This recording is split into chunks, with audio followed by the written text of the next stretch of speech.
She was running from her ex at the train station when panic set in. She grabbed the nearest stranger and kissed him, hoping it would make her ex back off. What she didn't know, the calm, mysterious man she kissed was an exiled vampire king, and that desperate kiss just woke him up and bound her to him forever. The fluorescent lights of Union Station buzzed like dying insects. Mira pressed herself against the cold tile wall near the ticket machines. Her phone clutched so tight her knuckles had gone white. 3% battery. No missed calls from the police. No help coming. And there he was. Derek moved through the evening crowd like a shark cutting through shallow water. His eyes locked on her from across the terminal, and that smile, that terrible, possessive smile, spread across his face. The restraining order meant nothing. It never had. Myra's heart hammered against her ribs. She'd taken the bus across town specifically to avoid him. Changed her route. Left work early. It didn't matter. He always found her. "There you are, baby," his voice carried over the announcement system crackling overhead. People glanced their way, then quickly looked away. Nobody ever wanted to get involved. Mira ran. She shoved through a group of tourists, nearly tripped over a suitcase, and burst into the main concourse. Her ankle, still tender from where he'd grabbed her last week, screamed in protest. Behind her, Derek's footsteps echoed, faster now, angry. "Don't you dare run from me." The crowd thickened near Platform 7. Mira ducked between a family with strollers and an elderly couple, her breath coming in short gasps. Her eyes darted everywhere, searching for security, for police, for anyone who might. A hand closed around her elbow. Mira spun, a scream building in her throat, and found herself face to face with a stranger. He was tall, easily 6'3", with dark hair that fell just past his collar, and eyes so pale they looked almost silver in the harsh station lighting. He wore an expensive black coat, perfectly tailored, and stood with a kind of stillness that made everyone around him seem frantic by comparison. "Please," Mira gasped. "Please, my ex, he's—" "I know," the stranger's voice was low, calm, like distant thunder. His gaze flicked past her shoulder. "He's 10 feet behind you. Still coming." Panic clawed up Myra's spine. Without thinking, without any plan except pure survival instinct, she grabbed the stranger's coat and pulled herself up onto her toes. "I'm so sorry," she whispered. Then she kissed him. It was meant to be quick. A disguise. Make Derek think she'd moved on, that she belonged to someone else, that he needed to back off. 5 seconds, maybe 10, and she'd apologize and run in a different direction. But the moment her lips touched his, the world stopped. Not metaphorically. Actually stopped. The announcement system cut off midword. The fluorescent lights froze in their flickering. A woman's laughter hung in the air, incomplete.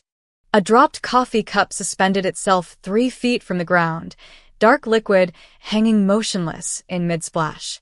Mira jerked back, her breath fogging in air that had suddenly gone winter cold. "What?" Her voice sounded too loud in the absolute silence. "What did you?" "I didn't." The stranger's eyes had changed. They glowed now, actually glowed, with a light like moonlight on snow. "You did." Every hair on Myra's body stood on end. She tried to step back, but his hands came up to steady her, gently, carefully, like she was made of glass. "Don't panic." His thumb brushed across her wrist, and Mira felt something warm bloom there, like sunlight breaking through clouds. "You're safe. For the moment. This isn't real." Myra's eyes darted around the frozen terminal. A teenager stood mid-yawn. A businessman defied gravity. Derek was 3 yards away, his face twisted in rage, his hand reaching out. Stopped. "This can't be real." "It's very real." The stranger released her wrist, but didn't step away. "My name is Kale, and you've just triggered something that hasn't been activated in 400 years. I don't understand." The kiss, Kale's expression was unreadable. It wasn't random desperation. Or rather, it was, but desperation has power. Genuine, life or death desperation from someone pure of intent. He paused. You triggered the blood oath. An ancient one. You bound yourself to me, and me to you. Myra's laugh came out broken, edged with hysteria. That's insane. You're insane. I'm insane. This is a breakdown. I'm having a breakdown in Union Station and… Look at your wrist. Mira looked down. Where his thumb had touched her, a mark glowed beneath her skin, delicate lines like frost patterns on a window, pulsing with soft silver light. Oh God, her voice cracked. Oh God, what did I do? You saved yourself, Kale's eyes softened, just slightly. And you woke me up. Woke you? You were asleep? Standing in a train station? Not asleep. Dormant. Powerless. He glanced around the frozen terminal, and something ancient flickered across his features. Grief, maybe, or rage buried deep. I was the vampire king once. Before my own council stripped my power and left me to fade into nothing. The blood oath was the only thing that could restore me. And it required someone whose need for protection was absolute, whose intent was pure. Vampire. The word hung between them like a blade. You're joking, but even as Mira said it, she knew he wasn't. The frozen world. The glowing eyes. The mark on her wrist that pulsed in rhythm with her heartbeat. I wish I were… Kale's head tilted, listening to something Mira couldn't hear. His expression hardened. We need to move. Now. What? Why? Because when the oath activated, it sent out a signal. A magical flare that every supernatural creature within 100 miles just felt. His hand found hers, fingers lacing through hers with surprising gentleness. And 3 of them are already here. Myra's blood turned to ice. Here? In the station? At the edge of the frozen moment. Waiting, Kale's grip tightened. The second time resumes, they'll come for us. For you. The oath makes you valuable and a target. But I don't want. I know, his voice dropped, became almost tender. I know you didn't choose this. But the oath doesn't care about want. It cares about need. And right now, we need each other. Through the frozen crowd, Mira saw them. 3 figures at the far end of the concourse, barely visible in the shadows between the motionless travelers. They hadn't been there before. One was impossibly tall, with eyes that reflected red even in the stillness. Another crouched low, moving with predatory grace. The third simply stood, watching, its form somehow wrong in ways Myra's mind refused to process. What are they? She whispered. Hunters. Assassins. Old enemies. Kale's free hand moved to the small of her back. Hold on to me. Don't let go no matter what happens. Where are we? Time snapped back into motion. Sound crashed over them. The dropped coffee hitting the floor, the laughter completing, the announcement system blaring, Derek's voice shouting her name. But before Mira could even scream, the world twisted. The station vanished. Darkness swallowed them whole. And then they were somewhere else entirely, somewhere cold and vast and smelling of old stone and older secrets. The last thing Mira heard before she hit the ground was Kale's voice, steady and sure. Welcome to your new life. Myra's knees hit cold stone. She gasped, her lungs burning like she'd been underwater, and looked up into impossible darkness. They were inside a cathedral, or what remained of one. Broken stained glass windows climbed 30 feet overhead, moonlight streaming through jagged gaps where sacred images once stood. Pews lay scattered and rotting. Vines crawled through cracks in the marble floor. The altar at the far end had collapsed into rubble, and where a cross should have hung, there was only empty air and the smell of decay. Where? Myra's voice echoed off the vaulted ceiling. Where are we? 15 miles outside the city, Kale stood perfectly still beside her, his eyes scanning the shadows. St. Catherine's. Abandoned in 1847. Forgotten by everyone except those who need to stay hidden. The mark on Myra's wrist flared hot, then cold, then settled into a steady pulse. She pressed her hand against her chest, feeling her heart race. That thing you did. That, teleporting. How? I didn't teleport us. The oath did. Kale turned to face her, and in the moonlight his features looked carved from marble. Beautiful and terrible at once. It pulls us towards safety when you're in immediate danger. The bond recognized the threat and moved us both. Moved us, Mira laughed, the sound brittle.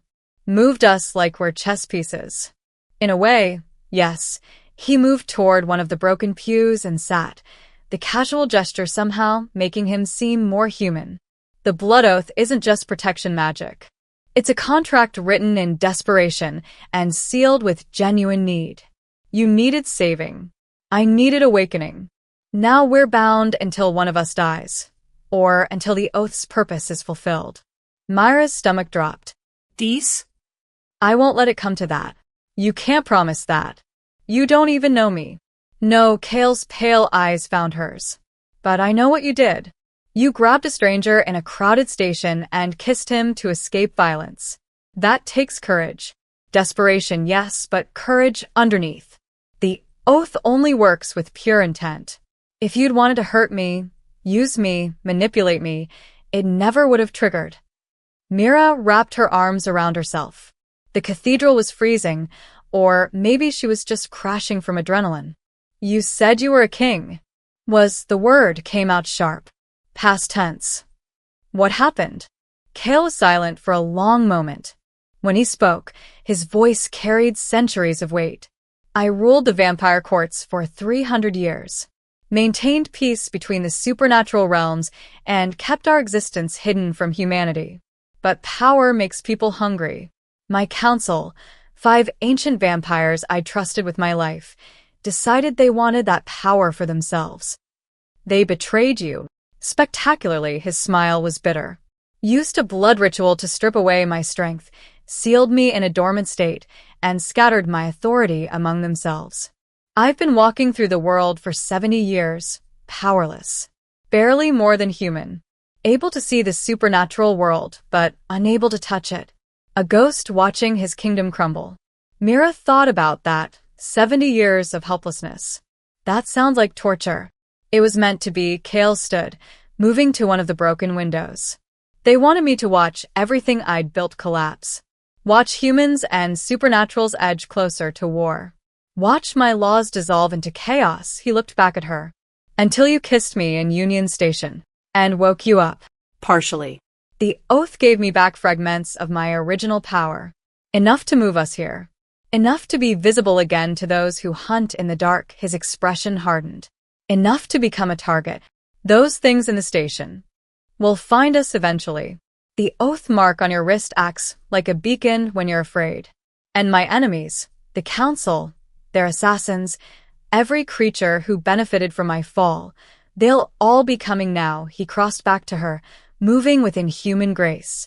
That's why we need to keep moving. Safe houses. Hidden places. Anywhere the bond can settle long enough for us to plan. Mira stared at the glowing mark on her wrist. Can we break it? The oath. Do you want to? The question caught her off guard. Did she? Breaking it meant going back to her life. Back to constantly looking over her shoulder. Back to restraining orders that meant nothing. Back to Derek finding her again and again until one day he did more than grab her arm. I don't know, she whispered. I don't know what I want.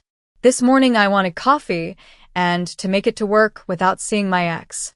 Now I'm in an abandoned cathedral with a vampire king talking about ancient oaths and supernatural assassins. Kale's expression softened. I know this isn't fair. You didn't ask for any of this. Neither did you. No. But I've been waiting 70 years for a way back.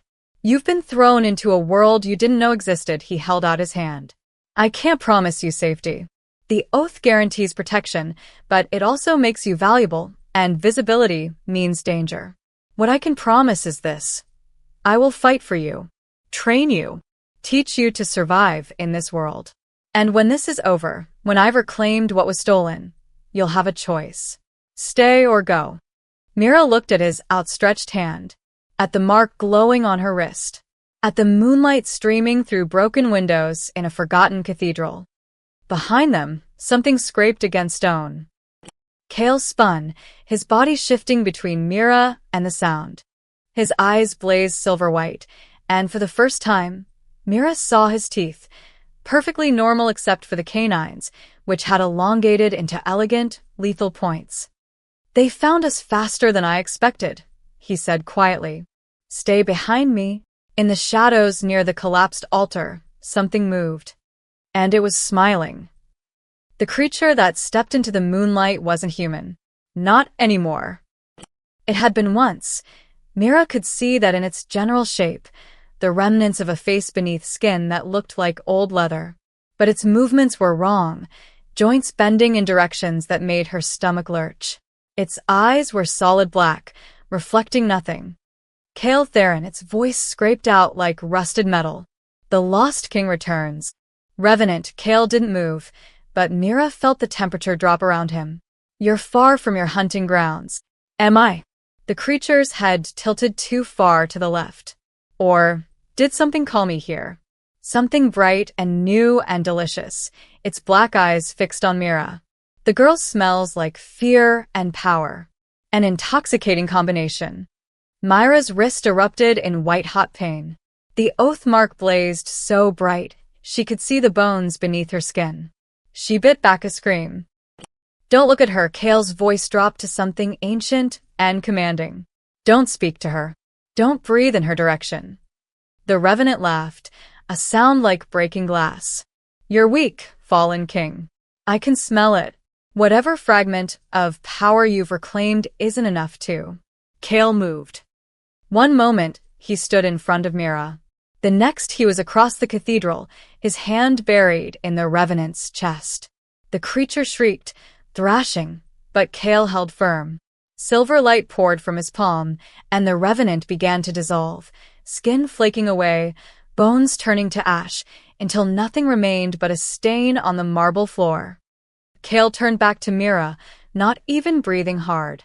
"We're leaving." Now. "What was that thing?" "A scout. Where there's one, there are more." He grabbed her hand, and Mira felt the oath bond pulse between them, warm, electric, alive. "And something worse is coming. I can feel it." They ran through the night, cathedral to warehouse to abandoned subway tunnel, each location older and more forgotten than the last. Kale moved them every 2 hours, never staying long enough for the mark on Myra's wrist to flare with danger. By dawn, they'd reached a rundown motel on the outskirts of town, the kind of place where cash was king and questions weren't asked. Mira collapsed onto the sagging bed while Kale drew symbols on the door frame with something dark that smelled like copper. "Protection sigils," he explained without looking back. "They'll mask our presence for a few hours. Give us time to rest." "Rest?" Mira laughed weakly. Right. "Because I can definitely sleep after watching you dissolve a monster with your bare hands." Revenants aren't monsters. They're humans who made deals with entities they couldn't control. The entity consumes them from the inside out until nothing human remains. He finished the last sigil and sat in the chair across from her, his pale eyes watchful. "Get some sleep. We move again at noon." But Mira couldn't sleep. Her mind raced with impossible images, frozen time, glowing marks, creatures with black eyes. And underneath it all, a deeper fear. My ex Derek. What if he's still looking for me? "He is." Kale's voice was flat. "Men like him don't stop." The restraining order was just paper to him. You were his property in his mind. He won't let go. Great. So now I have a violent ex and supernatural assassins hunting me. "Actually," Kale said slowly, "you might have both in one package soon." Mira sat up. "What?" "When I fought the Revenant, I sensed something. An entity, ancient, hungry, drawn to the oath's activation. These creatures feed on strong emotions. Obsession. Rage. Possession." His eyes met hers. "Your ex's feelings for you, that toxic, controlling need, makes him perfect prey. If an entity finds him, offers him power to reclaim you, he'd take it." Myra's blood ran cold. "He'd take it without hesitation, which makes him more dangerous than any assassin. Because he knows you. Where you worked, where you lived, how you think. An entity riding him would have all that information plus supernatural strength." Myra's wrist throbbed. The mark pulsed faster, brighter. It's getting worse. The mark. Because you're afraid, Kale leaned forward. The oath responds to your emotional state. Fear makes it burn brighter, which makes us easier to track. You need to control it. Control my fear? While running from monsters and my possessed ex-boyfriend. Sure, no problem. I know it's hard, his voice gentled. But the mark is part of you now. Like a new limb. You need to learn to. The protection sigils on the door frame burst into flames. Kale was on his feet instantly, his body between Mira and the door. They found us. Already? You said hours. Something's different. Something stronger, he grabbed her arm. Window. Go. But before they could move, the door exploded inward. Standing in the smoking doorway was a man in an expensive suit, his smile too wide, too perfect. Behind him, the parking lot was littered with unconscious bodies, the motel manager, a maid, 2 guests. All breathing, but unmoving. Kale Theron, the man's voice was smooth, cultured. How wonderful to finally meet you. I've heard such stories. Entity, Kale's eyes blazed. What do you want? Want? Why, I'm simply delivering a message. The man stepped aside, and Myra's heart stopped.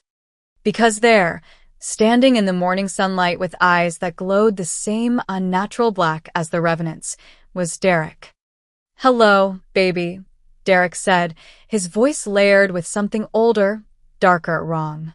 Did you really think you could run from me? The mark on Myra's wrist exploded with light. And Derek smiled. Kale moved before Derek could cross the threshold. He grabbed Mira around the waist and launched them both through the bathroom window. Glass shattered. They hit the ground rolling, and Mira felt the oath bond surge, a wave of protective energy that cushioned the fall. Behind them, Derek's inhuman laughter echoed. Run all you want. I can smell you now. Move. Kale pulled Mira to her feet. They sprinted through the motel's back lot, past dumpsters and rusted cars, toward a line of trees. Myra's lungs burned, her injured ankle screaming, but the oath mark pulsed with each heartbeat, pushing her forward, keeping her upright. They didn't stop running until they reached Kale's car, a sleek black sedan hidden 3 blocks away. He threw her into the passenger seat and gunned the engine before she'd even closed the door. Where are we going? Mira gasped. Somewhere that thing can't follow. Kale's knuckles were white on the steering wheel. Somewhere we can get answers about why this is happening so fast. You said entities are drawn to strong emotions. Yes, but possession takes time. Days, usually. Your ex was human this morning. By noon, he's fully transformed. Kale's jaw tightened. Something's accelerating the process. Something about you, or the oath, or both. The mark on Myra's wrist had stopped glowing, but still felt hot, like she'd pressed it against a stove. You said the oath makes me valuable. Why? I'm nobody. I'm a graphic designer who can barely afford rent. You activated a blood oath that hasn't worked in 400 years. Kale took a sharp turn onto a mountain road. That makes you very much somebody. They drove for 3 hours into the mountains, the trees growing thicker and the air thinner. Finally, Kale pulled off onto an unmarked dirt road that led to a small cabin nestled against the slope. Smoke curled from the chimney. Wind chimes made of bones clattered in the breeze. A witch lives here, Kale said. Alara. She owes me a favor from a long time ago. A witch, Mira laughed weakly. Of course. Why not? The door opened before they reached it. A woman stood in the doorway, ageless, with silver-streaked black hair and eyes like chips of amber. She wore jeans and a flannel shirt, looking more like a park ranger than Myra's mental image of a witch. Kale Theron, her voice was dry as autumn leaves. I felt the oath activate 3 days ago. Wondered when you'd come crawling. Alara. Kale inclined his head respectfully. I need your expertise. You need more than that. Her eyes fixed on Mira, and Mira felt stripped bare under that gaze. Come inside, girl. Let me see what you've gotten yourself into. The cabin's interior smelled like herbs and old paper. Books lined every wall. Dried plants hung from the ceiling. A black cat watched them from atop a bookshelf, its eyes too intelligent to be entirely animal. Alara gestured Mira to a worn armchair and took her wrist without asking permission. The moment she touched the oath mark, her eyes widened. "Oh," she breathed. "Oh, this is old magic. Very old." "I know it's a blood oath," Kale said, "but the activation shouldn't have been this strong.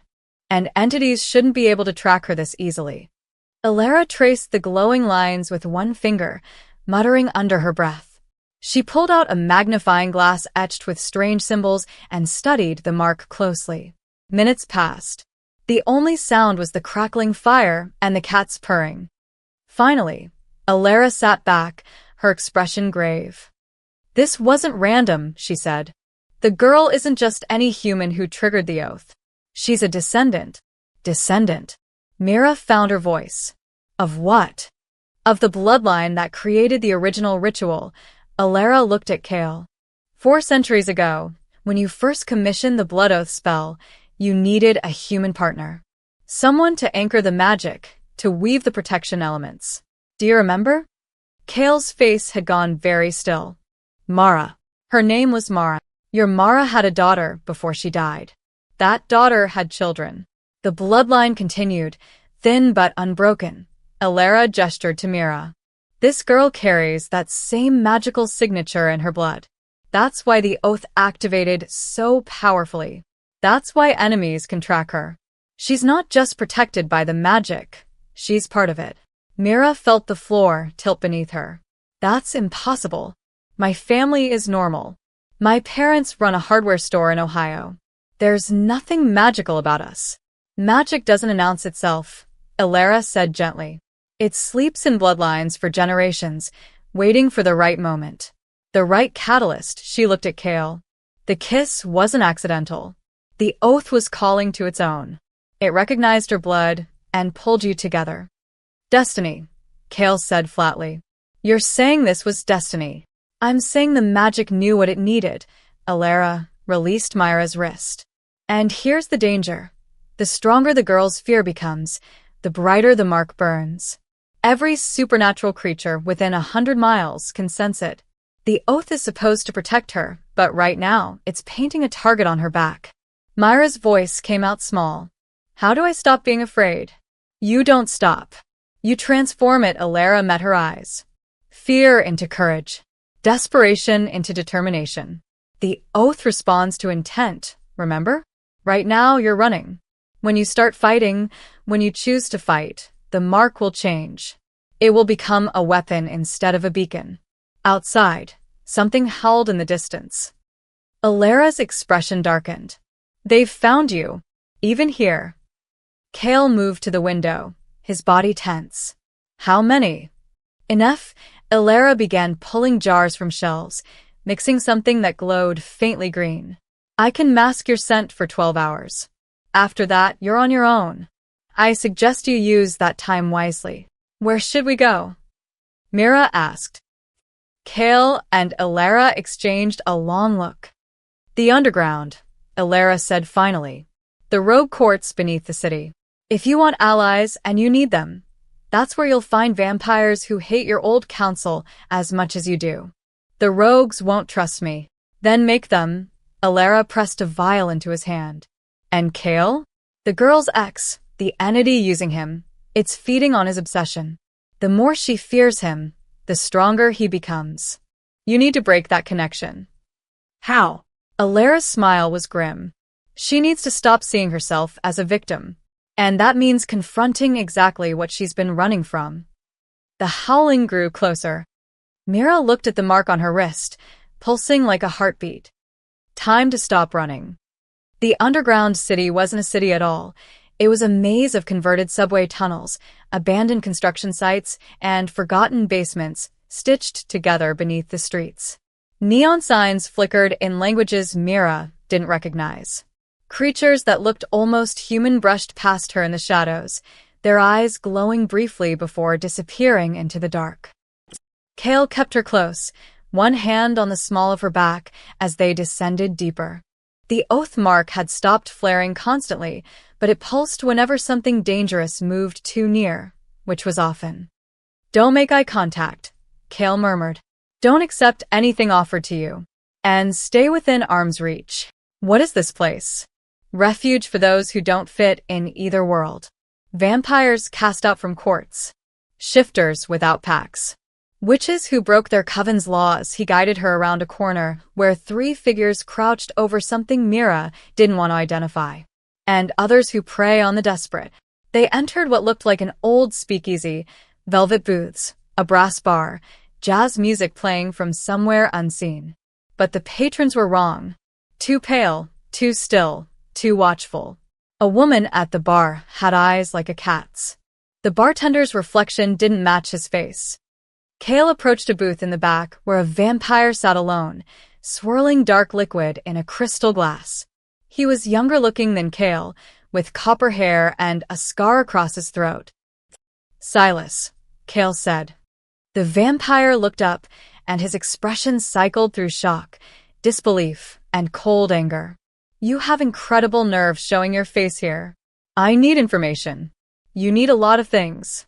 Starting with an army, Silas's eyes flicked to Mira. Is this the human? The one who woke you? Her name is Mira. I don't care what her name is, Silas leaned back. Do you know what your council's been doing since you fell? They carved up your kingdom like a feast. Rewrote every law you established. Sold protection to humans for profit. Started wars between supernatural factions for entertainment. His voice dropped to something dangerous. My entire bloodline was wiped out because we stayed loyal to you. So forgive me if I'm not thrilled about your resurrection. Mira felt Kale tense beside her. I didn't know. Of course you didn't. You were dormant. Useless, Silas stood. And now you come here with a human girl asking for help? The council knows you're back, Kale. They're planning something. Something public. What kind of something? A ceremony. 3 nights from now. They're going to officially claim your throne in the old palace ruins. Make it binding. Once that ritual completes, your claim is void forever. Even with the oath, Silas's expression was bitter. They'll be untouchable. Kale's jaw tightened. I need vampires who'll stand with me. Against the council? You'll get yourself killed. And everyone who follows you, but Silas hesitated. Though I'll admit, there are rogues down here who'd love to see those bastards fall. Question is, are you strong enough to make it happen? Before Kale could answer, the speakeasy's door slammed open. The music stopped. Every conversation died. Heads turned. Derek stood in the entrance, but he'd changed since the motel. His skin had taken on a gray pallor. Black veins crawled up his neck like poisoned roots. His eyes were solid black pits, and when he smiled, his teeth were too sharp, too many. There's my girl, he said, his voice layered with the entity's ancient hunger. Did you really think you could hide in the dark from me?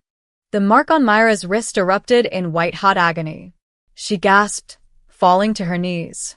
Through the pain, she saw Derek advance, saw patrons scramble away, saw Kale step between them. You're not welcome here, entity, Kale said coldly. Not welcome. Derek laughed, the sound scraping like nails on concrete. I go wherever she goes. That's what love is, following someone to the end of the world, his black eyes fixed on Mira. You made me this way, baby. You ran. You rejected me. You forced me to become something stronger. I didn't force you to do anything. Myra's voice came out stronger than she felt. You chose this. Just like you chose to violate the restraining order. Just like you chose to hurt me. Hurt you? I loved you. That wasn't love. That was control. The entity inside Derek snarled. Doesn't matter what you call it. You're mine. You've always been mine. And now I have the power to prove it. He moved, faster than human, faster than Myra's eyes could track. But Kale was faster. He caught Derek mid-lunge and threw him across the speakeasy. Derek crashed through a table, sending glass and wood flying. Ilara was right, Kale said, not taking his eyes off Derek. The entity feeds on his obsession. Every moment you spend fearing him makes him stronger. Then how do I stop? Mira pushed herself up, her wrists screaming. You break the connection. You stop being what he wants you to be, a victim. Derek rose from the wreckage, laughing. Break the connection? She is mine. Every thought, every fear, every nightmare. I'm in all of them. She can't escape me. And looking at him, at the monster wearing her ex-boyfriend's face, Mira realized something. He was right about one thing. She had been living in fear. Fear of him finding her. Fear of what he'd do. Fear that she'd never be free. But the oath mark wasn't just a beacon. Alara had said it could be a weapon. Mira stood, her legs shaking but steady. She looked at Derek, really looked at him, and for the first time, she didn't see the man who'd controlled her life. She saw a pathetic creature so desperate for power that he'd sold his humanity for it. You're not in my nightmares anymore, Derek, she said quietly. You're just sad. The entity inside him roared. Derek lunged again, claws extended, mouth open impossibly wide. The oath mark flared, but this time it didn't burn with fear. It blazed with something else. Something fierce and bright and unbreakable. Light exploded from Myra's wrist, forming a barrier that sent Derek flying backward. He hit the wall and crumpled, hissing. The entire speakeasy went silent. Silas stared at Mira, his expression shifting to something like respect. Well, he said slowly. That's new. Cale's hand found Myra's shoulder. The mark's changing. You're changing it. Derek struggled to his feet, but the entity seemed weaker now, flickering. This isn't over, he spat. The council knows you're here. They're coming. And when they take her, when they use her blood to complete their ritual, you'll watch your kingdom die all over again. Then he vanished into the shadows, leaving only the echo of his rage. Myra's legs finally gave out. Cale caught her before she hit the ground. What did he mean? She whispered. Use my blood. Cale's expression was grim.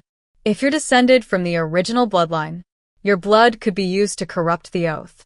Turn it against us. Silas stepped forward. Then you need to move fast. The ceremony is in 3 nights. At the palace ruins, he looked around the speakeasy, at the rogues watching from the shadows. I'll spread the word. Some of us still remember what it meant to have a real king. Thank you, Cale said. Don't thank me yet, Silas's smile was sharp. You might not survive what's coming. The ancestral palace was a monument to decay. Once it had been magnificent. White marble columns, soaring archways, gardens that bloomed even in winter. Now it was a skeleton of grandeur, wrapped in vines and silence. The roof had collapsed in sections, letting moonlight pour through like divine judgment.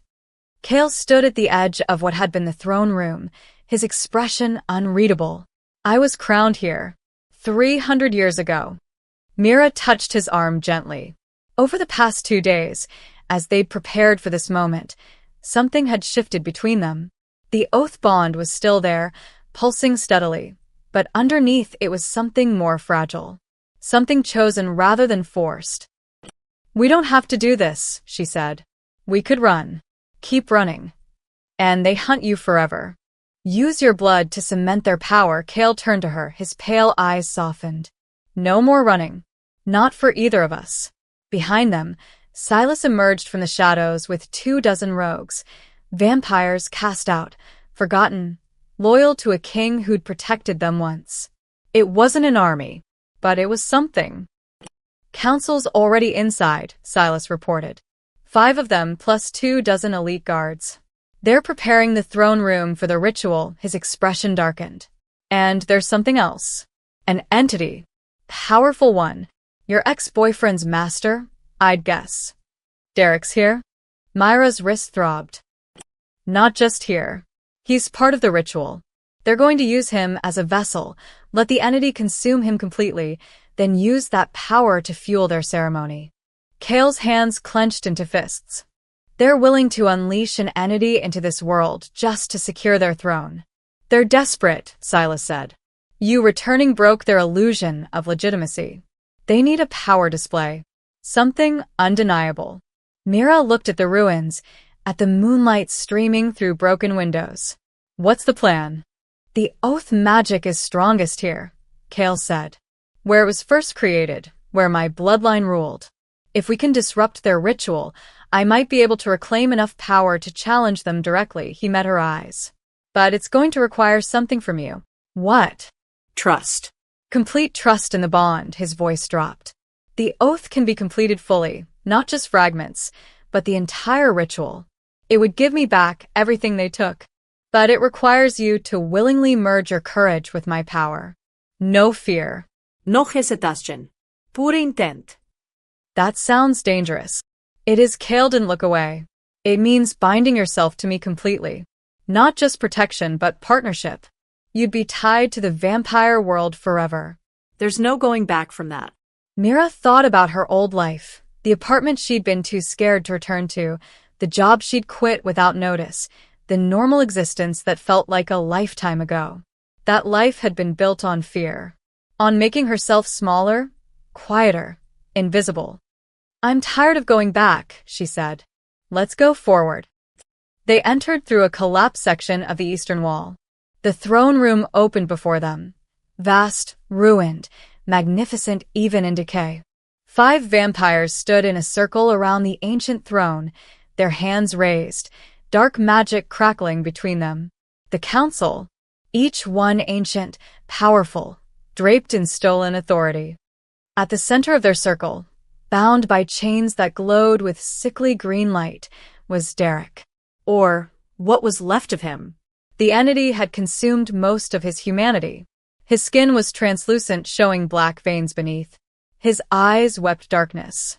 But when he saw Mira, something flickered, some small piece of Derek still trapped inside. Please, that small piece whispered. Help me.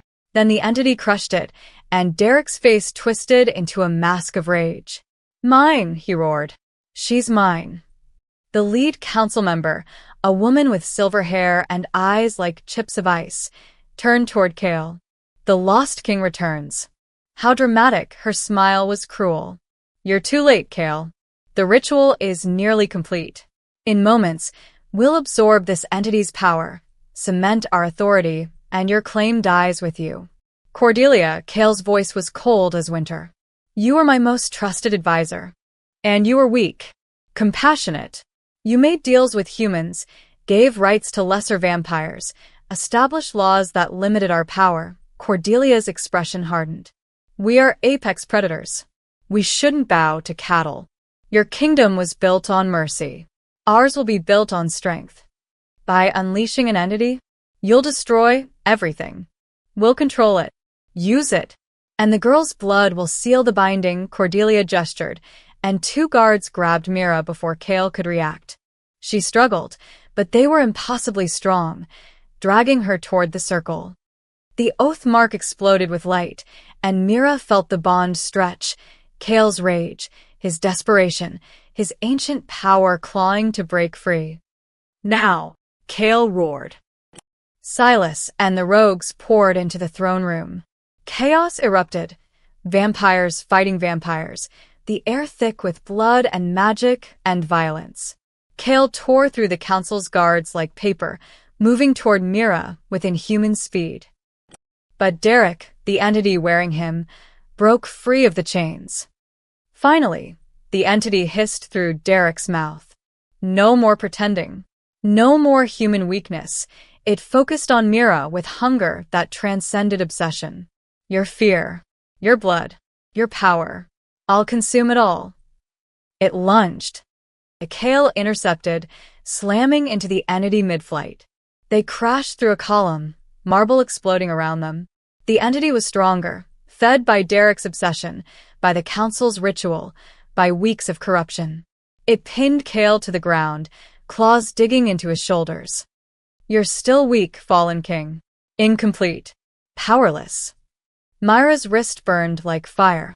The guards holding her struggled to maintain their grip as light poured from the oath mark, bright enough to cast shadows across the entire throne room. And suddenly she understood. The oath wasn't just about protection. It was about choice. about two people choosing each other, choosing to fight together, choosing to be more than they were alone. She'd spent years being chosen against her will, Derek choosing to control her, to hurt her, to never let her go. But this was different. This was her choice. Kale. Her voice cut through the chaos. I'm ready. Complete the oath. Across the throne room, through blood and battle and ruin, Kale's eyes met hers. And she saw the question there. The last chance to turn back. Mira smiled. Do it. The entity realized too late what was happening. It released Kale and lunged for Mira, but she was already running, not away from the danger, but toward it. Toward Kale. Toward power. Toward choice. Their hands met in the center of the throne room. The oath mark exploded with blinding white light. And everything changed. The light wasn't gentle. It was a detonation, pure white magic that expanded from their clasped hands like a shockwave. Mira felt it pour through her, not taking but joining. Her courage, Her will. her desperate, furious determination to never be a victim again. It flowed into Kale like water finding an empty vessel. His eyes blazed silver white, brighter than she'd ever seen. The fragments of power he'd regained were nothing compared to this. The oath completed, the bond sealed, centuries of stolen strength flooding back all at once. Kale rose to his feet, and the temperature in the throne room dropped 20 degrees. Oh, Cordelia breathed, her icy composure cracking. Oh no! The entity wearing Derek shrieked and lunged, claws extended, mouth opened impossibly wide. Kale caught it midair with one hand, his expression almost bored. You fed on obsession, Kale said quietly, on a weak man's desperate need to control what he couldn't possess. But that power. He squeezed, and the entity screamed. It's nothing compared to a bond freely given. He threw the entity across the throne room. It crashed through the circle where the council had been conducting their ritual, shattering the magical containment. Dark energy exploded outward, and the council members scattered. But the entity wasn't finished. It pulled itself from the wreckage, Derek's body twisted and broken but still moving. She's mine, it howled. I'll consume her. I'll. No, Myra's voice rang out, clear and strong. The oath mark on her wrist had transformed, no longer a beacon of fear but intricate silver lines that wrapped around her forearm like armor. I was never yours, Derek. And I'm done letting you define my life. She raised her marked hand, and light poured from it. Not Kale's power, but her own. The oath had awakened something in her blood. The ancient magic that had slept in her family for generations finally ignited. The entity recoiled, hissing. Impossible. You're human. You're weak. I'm human, Mira agreed. But I'm not weak. Not anymore. The light intensified, pure and cleansing, and the entity began to dissolve. It shrieked, thrashing, trying to hold onto Derek's body. But Myra's power burned through the corruption like sunlight through fog. For just a moment, Derek's eyes cleared. The real Derek, terrified, broken, finally aware of what he'd become. I'm sorry, he whispered. Then the entity released him, fleeing into nothing, and Derek collapsed. He was still breathing, still human.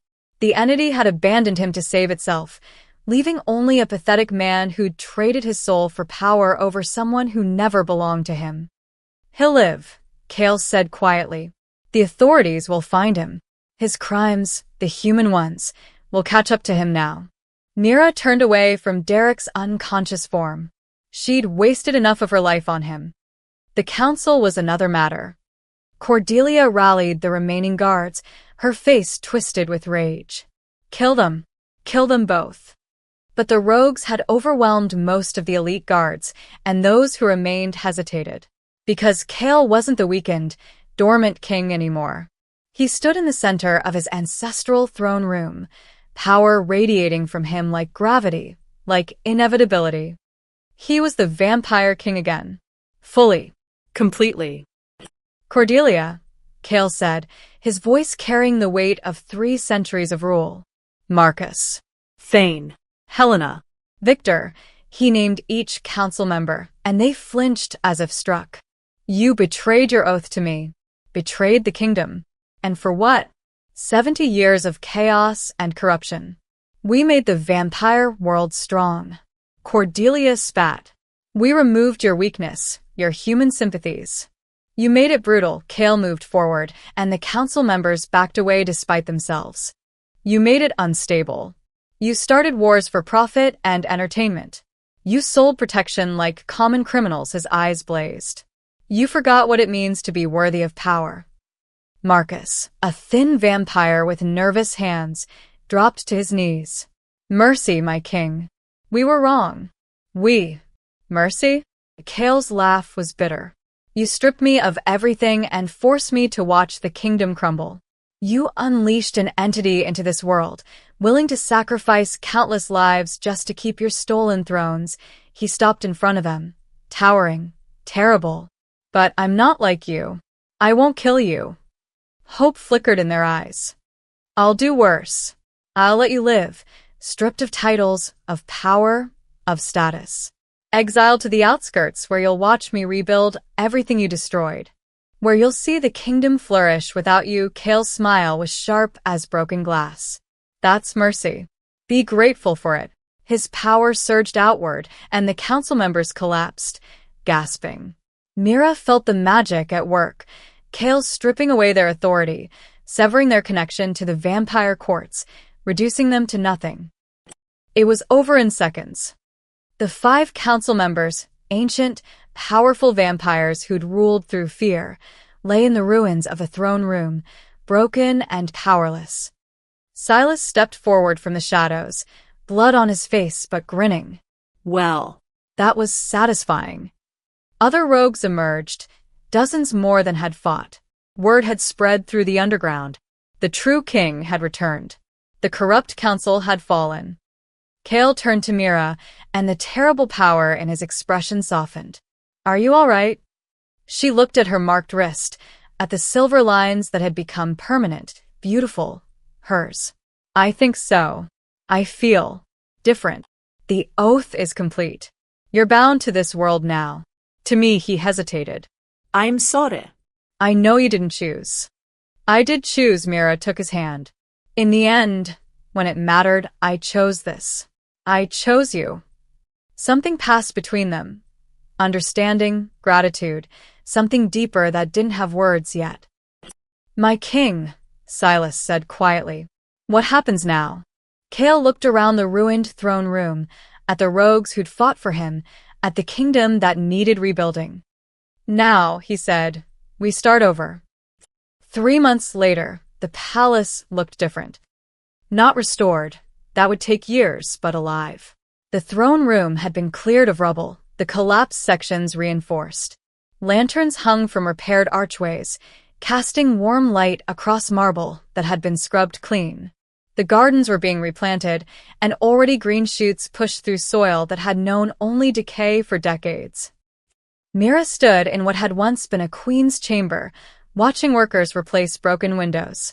Her reflection stared back from the new glass, same face, but different. Stronger. The silver oath mark traced elegant patterns up her forearm, visible even through the sleeves. She no longer bothered to hide it beneath. Still looks like a construction site, Silas said from the doorway. He becomes something like a friend, though he'd never admit it. You sure you want to stay here, instead of the safe house? It's home now. Mira turned from the window. Or it will be. The past 3 months had been a whirlwind. Kale had moved swiftly to consolidate power, calling together the fractured vampire courts, establishing new laws, dismantling the corrupt systems his council had built. Some accepted his return eagerly. Others needed convincing, usually the kind that involved Kale demonstrating exactly why challenging him was a bad idea. Through it all, Mira had been beside him, not as a figurehead or a protected asset, but as a partner. The oath bond had revealed abilities she'd never imagined. She could sense supernatural creatures, project protective barriers, even channel Kale's power in combat. The ancient magic in her bloodline had fully awakened. The delegates are arriving, Silas said. Representatives from the werewolf packs, the witch covens, even some fae emissaries. Everyone wants to meet the human who bound herself to the vampire king. They want to meet the human who helped kill a corrupt council, Mira corrected. There's a difference. Is there? Silas's expression was amused. You're a symbol now. The bridge between worlds. Some love you for it. Others, he shrugged. Well, that's why we have security. Mira followed him through corridors that were slowly being reclaimed from ruin. Servants, humans, and vampires working together. A change Kale had mandated, bowed as they passed. It still felt surreal. The throne room was full. Dozens of supernatural beings gathered in careful territorial clusters. Vampires in dark formal wear, werewolves in leather, witches draped in ritual garments, and others Mira was still learning to identify. The air crackled with competing powers. Kale stood before his throne, an ancient seat of carved obsidian that had survived the palace's collapse. He'd refused to sit in it yet. Not until the kingdom is stable, he told her. Not until I've earned it again. He saw her enter, and his expression softened just slightly. That was new too, the way he let his guard down around her, let people see that the terrible vampire king was also just Kale. Lady Mira, an elegant werewolf alpha, greeted her, inclining her head with respect that still startled Mira. Your presence brings balance to these proceedings. I'm just here to observe, Mira said diplomatically. She'd learned that politics was a minefield, and her role was still being defined. You're here because you belong here, Kale said quietly as she reached his side. To the assembled delegates, his voice carried authority that needed no volume. Thank you all for coming. The vampire courts have been in chaos for 70 years. That ends now. We're establishing new treaties, new laws, new accountability. This kingdom will no longer prey on humans or on other supernatural communities. We will be partners, not predators. it was a radical vision. Some delegates looked skeptical, others hopeful. The negotiations lasted hours. Mira watched Kale navigate impossible political waters, compromise without weakness, firmness without tyranny. He was building something that had never existed, a supernatural realm based on cooperation rather than domination. When the last delegate had left, Kale finally sat on the throne. He looked exhausted, ancient, and entirely human for just a moment. "Come here," he said quietly. Mira crossed to him, and he pulled her down to sit on the throne's arm, his hand finding hers. The oath mark pulsed warmly where their skin touched. "Do you regret it?" he asked. "Staying? You could have left after the council fell. The oath would have protected you anywhere." Mira thought about her old life, the small apartment, the job she'd barely tolerated, the constant fear that had defined every decision. That woman felt like a stranger now. "I spent my entire life being afraid," she said slowly. "Afraid of making waves, of taking up space, of someone like Derek deciding I belonged to him. The oath didn't just save me from him. It saved me from that fear." "You saved yourself. The oath just gave you the tools." Maybe, Mira smiled. "But I like who I'm becoming. Someone who helps rebuild kingdoms. Someone who stands beside a king and tells him when he's being an idiot." Kale laughed, actual laughter, warm and surprised. "You've done that twice this week. You needed to hear it." She squeezed his hand. "This kingdom needs more than power, Kale. It needs compassion, reform. Someone who remembers what it's like to be powerless. Is that what you want? To help lead this realm?" It was the question that had been hanging between them for weeks. The choice he'd promised her, stay or go, return to humanity, or embrace this new existence. Mira looked around the throne room, at the repaired archways, the flickering lanterns, the empty spaces where delegates had stood negotiating peace. She thought about the vampire courts being rebuilt on principles of justice rather than fear, about the treaties being forged between humans and supernatural beings, about all the work still ahead. "I want to stay," she said firmly. "Not because the oath binds me. Not because I'm afraid to leave. but because I choose this. I choose you. I choose a life where I have agency and power and purpose. Kale stood, pulling her up with him. His hands cupped her face gently. Then stay. Help me build something worth protecting. A kingdom where desperate humans don't need to kiss strangers to feel safe. A kingdom where no one has to live in fear, Mira agreed. Exactly. He kissed her then. Not desperate like that first time, not frantic or afraid. This kiss was a promise. A partnership. Two people who'd found each other in darkness and chosen to walk toward light together. When they broke apart, the oath mark on Myra's wrist glowed brilliant silver, and matching lines appeared on Kale's skin, proof of a bond that had evolved from desperate necessity into something chosen, something true. Outside the throne room windows, dawn was breaking. Light streamed through stained glass being carefully restored, images of old queens and kings, of battles and treaties, of a history being honored while a new future was being built. Mira took Kale's hand, their marked wrists pressed together, power and purpose flowing between them. They had a kingdom to rebuild. And for the first time in her life, Mira wasn't running from anything. She was running toward everything she'd ever wanted to become.